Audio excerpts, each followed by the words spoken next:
Good morning. Took quite an act of God in Congress to get this thing going, and I can't promise there won't be beepers going off and Chris hollering and stuff in the midst, but we're going to try to get this thing done anyway.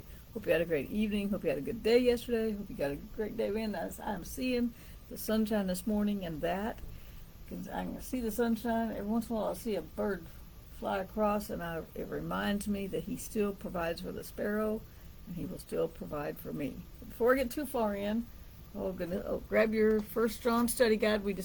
I decided to postpone it to next week since I was here in the hospital. Didn't know if I could trust the Zoom and people coming in and beepers going off and all that. So grab your study guide. You can get it on Amazon or on my an ebook. Download it and print it, and then you can write in it and mark it all up and stuff like that. So, you can write in the print one too if you want. Anyway. But we're gonna do First John next Thursday. We'll start it. We'll be a week off, and it looks like it may take us 8 weeks. We won't go longer than 8 weeks. We will finish it in 8 weeks. Period. We will not go longer than 8 weeks to finish it up. So, but get your study guide and join us either live here on Facebook or in the Zoom. We'll call it the Zoom classroom, right? And we'll just as we dive into First John together. So, anyway, so this morning I was watching the sun. Now I can see out the window and it says the west, so that means the sun is coming up in the east, right? So I was sitting here and I was just thinking, the sun is so steady about coming up. I was thinking about all these different things, and one of my favorite scriptures here is in Psalm 104, where it says, "You made the moon to mark the seasons and the sun that knows when to set." And I believe we've talked about that scripture before. This is because this is one of my favorites. It's like the sun never gets halfway up and then goes, "Which way was I going?" Isn't that a funny thought? It's only funny because it just doesn't happen like that, right? It's funny because we know, and we also know now that it's the Earth that's rotating and the sun's not technically moving, but the process that God set into place continues and is steadfast. And He is steadfastly working on us at the same time. So I'm looking at this side over here towards the east or towards the west, and it's just so bright, and there's no clouds today, and it's been so cloudy for so long. And I was like, I can see the effect of the sun, even though I can't see the sun. I don't see the sun. I literally don't see the sun because this is the west and that's the east, so I'm not going to be able to see it from in here, right? But I know it's there because I see the light. I can figure that it's probably pretty warm out there. I see that the people aren't shivering that are working on the building next door, right? But I see the effect of the sun even though I can't see the sun. And sometimes we can't see God. We can't feel God. We don't know if He left us. He didn't, but we don't know. Our feelings can betray us, right? And we go, "Where are you?" As a matter of fact, the psalmist felt that way. Remember in Psalm 13, I was singing this song this morning. I just remember the name of the artist. Now I can get it on my Apple Play stuff.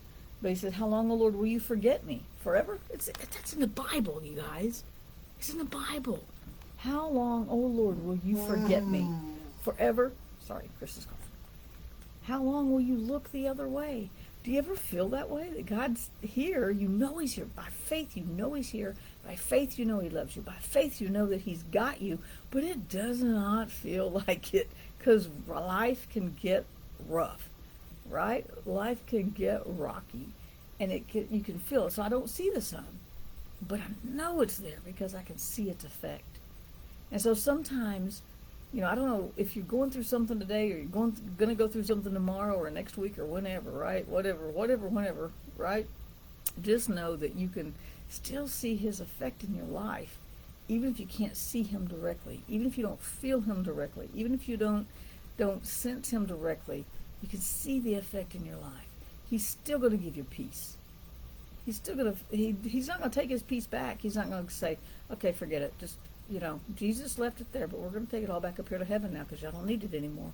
Or you voided the warranty on my peace. So that's it. You opened it when you didn't need it, or you didn't open it when you did need it, and you voided the warranty, so I'm just going to take it back. It doesn't work that way.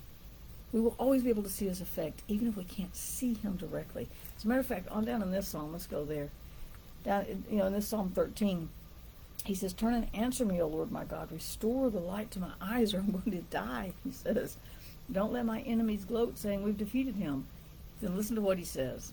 back to our declarations. You can get that book over in the bookstore too, all the declarations and Psalms. But I will trust in your unfailing love. I will rejoice because you have rescued me. I will sing to the Lord because he has been good to me. We can rejoice, we can continue to trust in his unfailing love no matter what a day brings or doesn't bring that we thought it was going to bring. You know, sometimes we think God's going to react or act in a certain way and he doesn't, and we are disappointed because it didn't match our imagination or it didn't match what we thought. You know, and we can get disappointed or we can get, disheartened.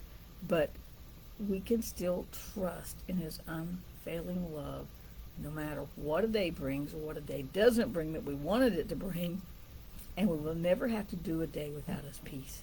We never have to do a day without his love. We never have to do a day without his presence. Even if we can't feel it, we can still see the effect of it in our lives. We know that he's with us, right?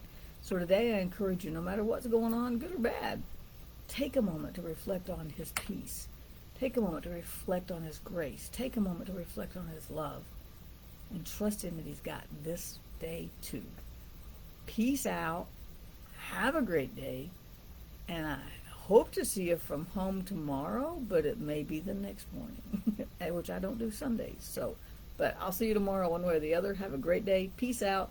Just enjoy the reflections of his grace in your day today. Enjoy the reflections of his love.